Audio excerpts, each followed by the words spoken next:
from Concepcion. It's a city at the center south of Chile. I was born in a very poor neighborhood, actually. It was one of the poorest neighborhoods in my city. My father and my mother, they're both teachers. They teach in the university, mathematics. Wow. So I grew up with lots of books of mathematics everywhere and all that. So it's crazy. Mathematicians are crazy people. They're crazy people, but they're good. They're good.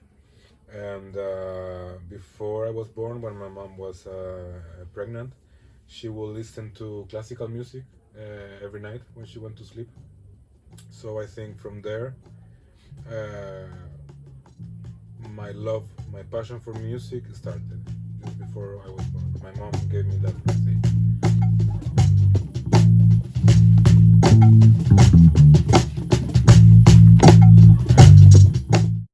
For sleep, no. She will. It's funny because she will read to me, you know. Mm-hmm. But she was always very tired, you know. So at some point she was reading a book for me, and she will fall asleep, you know. So I was like waking up, Mom, finish the book, finish the book, finish the book. She was. So after some time, I learned the books, you know. After hearing it so many times, I learned the books. So when she fell asleep, I continued reading, you know, like reading. You know? I was continuing reading the book, you know. That was really funny. Yeah. And for sleeping, music for sleep, I don't think so. I don't remember like a song for sleeping. No. Just Pink Floyd, Metallica.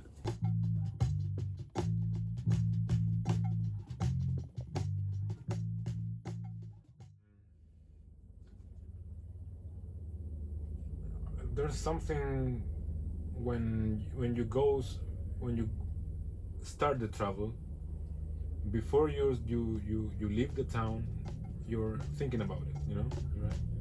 So when you get into that mindset, your whole brain starts working in a different way, you know. When you live in a place for, let's say, 1 year, your brain gets accustomed to that city, to that place, to that people, to the routine, you know. For example, here, you know, okay, every day at around 9 a.m. I go to take a breakfast, and I see you, hello, good morning. That's really nice. I love it.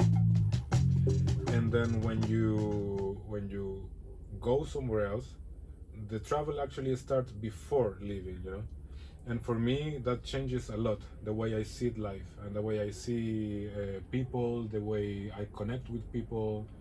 Because before leaving, you're saying, oh, I'm gonna leave and I'm not gonna see these people maybe ever again, you know. So you start to think more about them, your connection, what do you want to give them in terms of emotional or intellectual gifts, let's say, you know. So, and then when you're on the traveling, it's another feeling like adventure. You don't know what's gonna happen. You don't know what you're gonna have to deal with, you know. And then you meet new people, and then new cultures, and then you meet. Your brain starts to expand, you know. Your heart starts to expand. Your whole view in the universe, it changes constantly, and so it's learning. It's constant learning. Yes, I you know? understand. That's one of the things I love the most. I love the process of learning, and traveling constantly allows me to learn and learn.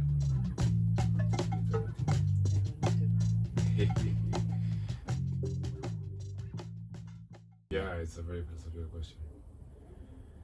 Because if you think about it, we are never free completely. We are always attached to something. You know, we are human beings. We are attached to this world. So you need food, you need water, you need people around you or stuff like that. So you're never completely free.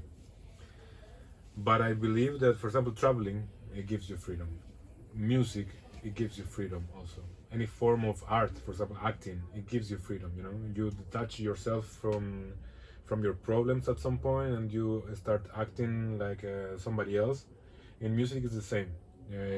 When I'm playing with my band, for example, there's nothing else. It's just the moment in there. You know, you're that magic that creates with other people. You know, like it's like fire that goes, you know, and that moment it's very free. There's like I think there's few things that can relate to that moment when you're on a stage for some. I think for you it's the same, you know, when you're giving your 100%, you know, and you're totally and mentally and emotionally in your character, and then you explode, you know, and you feel it, with other people also, you know. I think that could be freedom. It could be freedom. At least what I experience as freedom. It's a tough country to live in general, you know.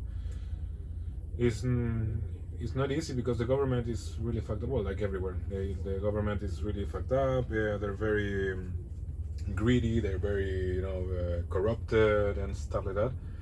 But to be honest, I'm very lucky in that sense. You know, my family never had like really issues with that. I've never been like hungry, or I've never been, you know, in the streets or whatever. You know, it's not like a tough thing. So my life was really nice, to be honest. I consider myself very lucky, to be honest. Yeah. It's not an easy country to live, but also it's not the worst thing in the world, you know. For example, if you go as a tourist, it's gonna be really nice. People there are they're very welcoming. They show you everything. They share everything with you. You know, they're very open people and stuff. But for a lot of people in Chile, it's really hard to live. You know.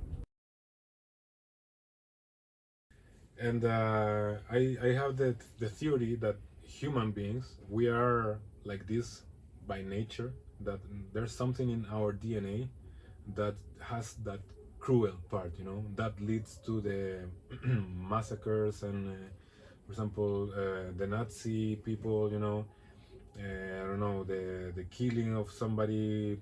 All this stuff comes from something in the DNA of the human, you know. I think the human naturally it's like that, you know. It has the potential to be really bad, because if you think about it, in the world, all the species, all the animals, they behave like really naturally, you know. They kill, but if they kill, it's because they need to eat, they need to survive or whatever, you know. But they behave in a very natural way in an ecosystem, you know. But human being, we are very anti-natural in that way. We kill because we can. We kill because we want something. We kill because we don't care, you know. So cruelty comes in the DNA of the human being. I think it's in everybody, you know.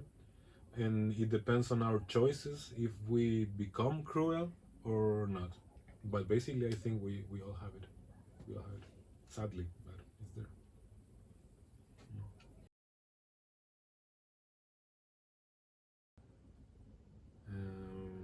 I think in general, when we play music in a live concert, there's some moments that they are very special when you connect with people and people like it and they're enjoying it and they're dancing and you are there. They're not paying too much attention to you, but they're feeling you, and that makes me really, really happy. I think that's one of the things that makes me the most happy in my life. I think when I'm able to play music and people can feel it and can enjoy it and can laugh and can dance and everybody goes crazy and, you know, they fall because they're too drunk or whatever, and everybody's like, yeah, in that moment.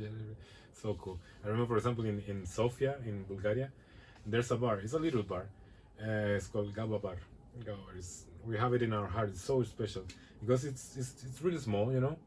But I don't know what happens. But every time we play there, you know, like all the people we are playing here, and they're just like 1 meter away from us, you know.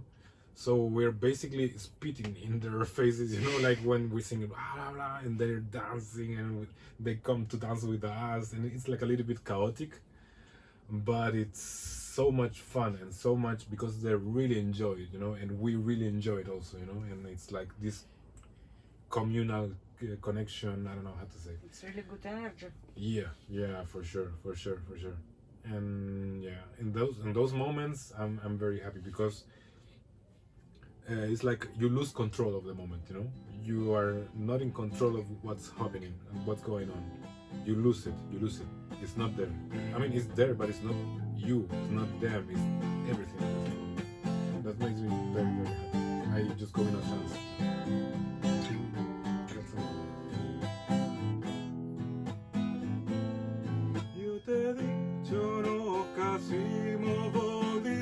diciendo que tal vez sería bueno que probemos más ver eso que tal es. Te campos y viñacos y tu taitas dan lugar a la alzada del tabaco.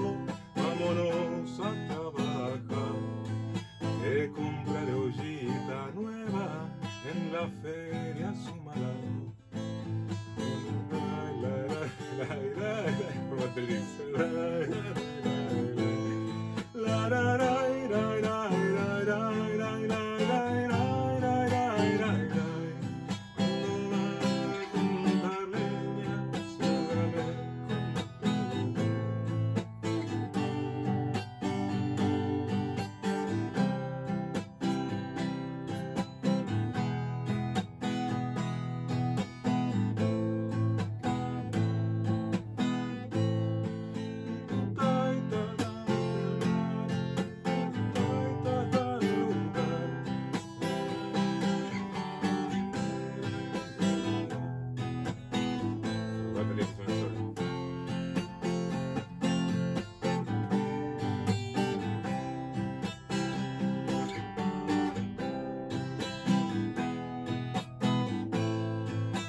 I forgot the lyrics, man. I'm so sorry.